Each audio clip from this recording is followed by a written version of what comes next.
You know, the what I would, the harshest criticism, and I'll just level it, right, is that our political educations have failed us, right? Period. Right. Yeah. I'm late to the game. Hey, first admitted. It's okay, but that's what I was thinking about too this entire time, though, is that like I was not engaged in politics or history as I was in education, and like now I'm starting to see the consequences of that because I don't know, and so it's easy for me to form an opinion. Yeah. And then see somebody that I somewhat align with based on like where I'm at, and I'm like, yeah, hell yeah, let's get this guy in there, let's get this woman in there, and see what they can do. Absolutely. And it's pretty uninformed.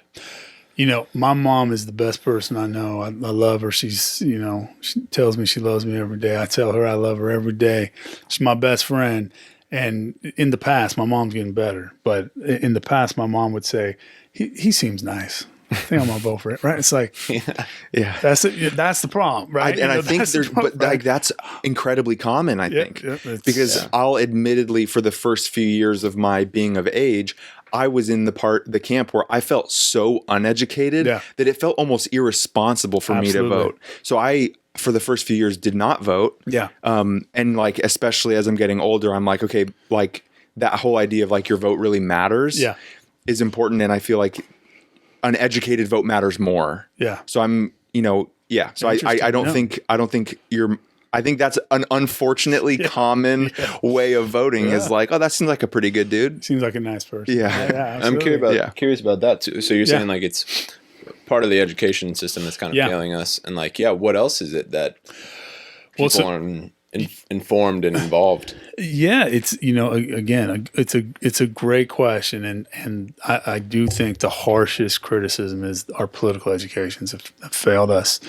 And what I mean by that is that if you guys think back to when you were in high school, I mean, I can certainly remember when I was, most people get their the majority of the country, right? Literally, 70%. Right now, you have 30% of the country that has college degrees, right? College diplomas, and of that, for the people that actually get college diplomas, you only need to take, at least when I was in college, you had to take a political science class and a history class, right? American politics and today. And it might have been with you guys. It may not have been, but now you only have to take either political science or history, right? You don't even got to take both. I think anymore. I took 3 not history, obviously, but even in high school, like aside from the standard California curriculum on, world history and U.S. history, I took 1 civics class in high school, and I took 1 poli-sci class in college, and that was it. There you go, right?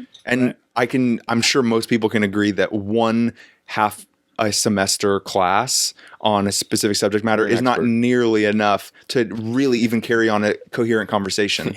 Well, and think about when it's being done, right? It's being done when we're 17 years old, right? I mean, I was drinking beer and trying to get into the NFL at 17 years old. I mean, I was not ready, right? I mean, who is ready? I mean, my sister was, she was pretty mature. She went to Berkeley, right? My brother went to Berkeley, right?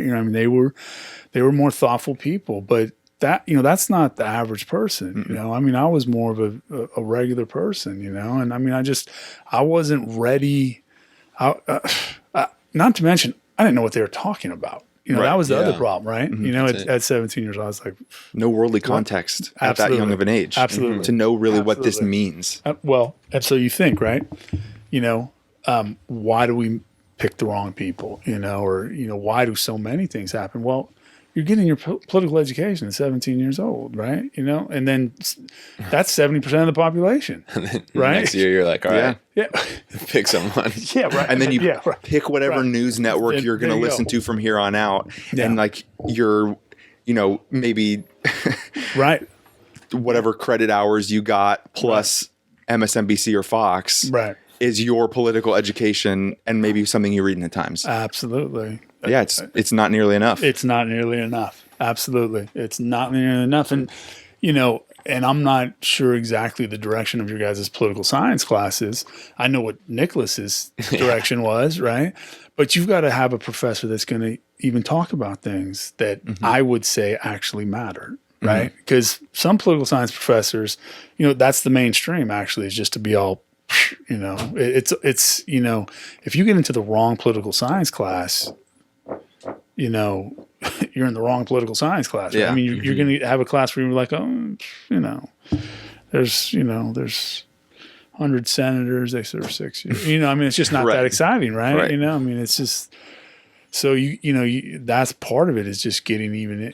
But again, we're talking about one class, even, right? Mm-hmm. I mean, and you're gonna, depending on the class, you might be exposed to a whole bunch of stuff. If it's like an introductory level class, you might be exposed to a whole bunch of stuff because you can talk about everything. But if it's in American politics, you're really just talking about American politics. Mm-hmm. And, especially when, you guys get to some of the nicer universities, UC Berkeley, it's going to be, in spite of the country's perception of UC Berkeley, right, that it's this, it's really liberal, right, and all, right? Actually, the department there at UC Berkeley is not liberal, right? I'm not saying they're a bunch of Republicans, right? But they would accept very basic things in society, like they'd accept very basic. They would accept the basic arrangement, the philosophical, the political, and the economic arrangement that exists in the United States. In other words, they would accept liberal capitalist democracies, what are called LCDs, as what is proper or correct. And then all their conversation would be a debate, a discussion within that context, within what's called an orthodoxy, right? So to get into some type of heterodoxy, right? To get outside of that, you got to get some kind of professor, right? That is not buying into that, right? Or saying, okay, great. The liberal capitalist democracies is one way to go, but there's also this other stuff to be thinking about and this other stuff to talk about, right? Yeah.